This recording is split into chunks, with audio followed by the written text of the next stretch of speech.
कभी ऐसा हुआ है किसी ने आपसे कुछ पूछ लिया हो या बोल दिया हो और आप बिल्कुल ब्लैंक हो गए? लगता है कि इसको इंग्लिश में क्या रिप्लाई दूँ और कुछ समझ ही ना आया।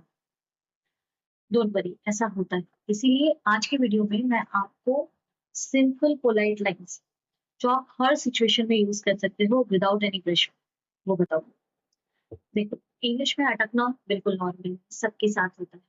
प्रॉब्लम इंग्लिश की नहीं होती है, बस उस मोमेंट पे सही लाइन याद नहीं होती है। और जब लाइन याद नहीं आती है तो पूरा कॉन्फिडेंस क्या होता है, टूट जाता है। इसीलिए आज हम देखेंगे कि अलग-अलग सिचुएशन में हम कैसे पोलाइट रिप्लाई कर सकते हैं। चलो शुरू करते हैं। सबसे पहली सिचुएशन ले लेते हैं, जब सोचने के लिए टाइम चाहिए हो, ठीक है? ये सबसे पहली सिचुएशन है, जब आपको सोचने के लिए थोड़ा टाइम चाहिए होता है, तब आप सिंपली बोल सकते हो, give me a second, let me think. 1 second दो, ज़रा सोचें। या फिर आप बोल सकते हो, let me process this for a moment. इसको एक बार समझने दो। दोनों लाइन्स जो है ना वो क्या करता है, आपको टाइम दे देती है रिप्लाई करने का और बिल्कुल हार्श भी नहीं लगती। नेक्स्ट सिचुएशन की बात कर लेते हैं, जब आपको समझ ही नहीं आया कि सामने वाला क्या बोल रहा है। वहां पर उसको इग्नोर मत करो, उससे आप पोलाइटली पूछ सकते हो। क्या पूछोगे? आप बोल सकते हो, I didn't catch that, could you repeat? समझ नहीं आया, दोबारा बोल दोगे? या फिर आप बोल सकते हो, sorry I miss that part, वो पार्ट सुना ही नहीं दी। ठीक है? अब थर्ड सिचुएशन ले। थर्ड सिचुएशन है जब आपको पोलाइट मतलब डिले करना है। जैसे कभी होता है ना, हमें तुरंत आंसर नहीं देना है, तब आप क्या बोलोगे? थोड़ा टाइम चाहिए आपको। तो वहां पर आप बोल सकते हो, can I get back to you on this? मैं थोड़ी देर में बताती हूँ।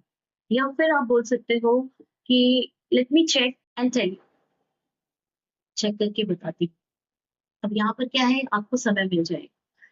और नेक्स्ट सिचुएशन ले लेते हैं, जब सामने वाला रूड है पर आपको फाइट नहीं करना है, तब आप क्या रिप्लाई कर सकते हो?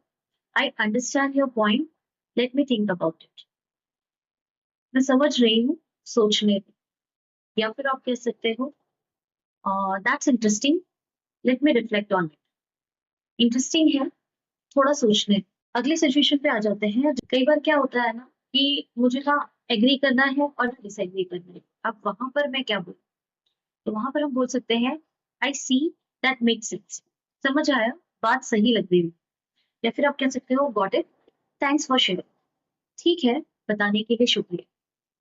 चलो नेक्स्ट सिचुएशन देख लेते हैं।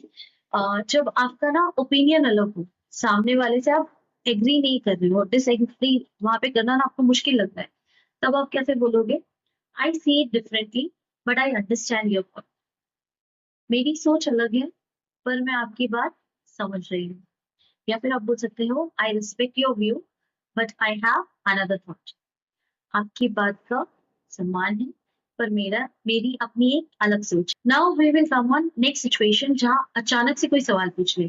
क्या होता है, कभी कभी एक अनएक्सपेक्टेड क्वेश्चन आ जाता है और हम फ्रीज हो जाते हैं। अब वहां पर हम क्या बोलेंगे? That's a good question, let me think.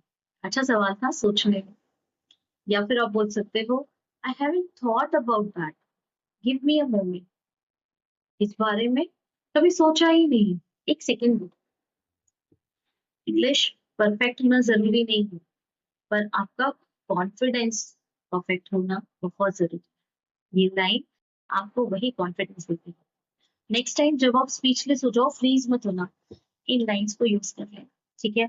और आप देखोगे कि आपका कॉन्फिडेंस ऑटोमेटिकली इंक्रीज हो गया है। Hope this video will help you. और ऐसे पर्सन के साथ भी शेयर कर सकते हो जिसे इसकी नीड हो, कोई आपका फ्रेंड, आपका कलीग या आपके घर में ही कोई, उसके साथ इस वीडियो को जरूर शेयर करना। And don't forget to subscribe our channel. Let's grow together one line at a time.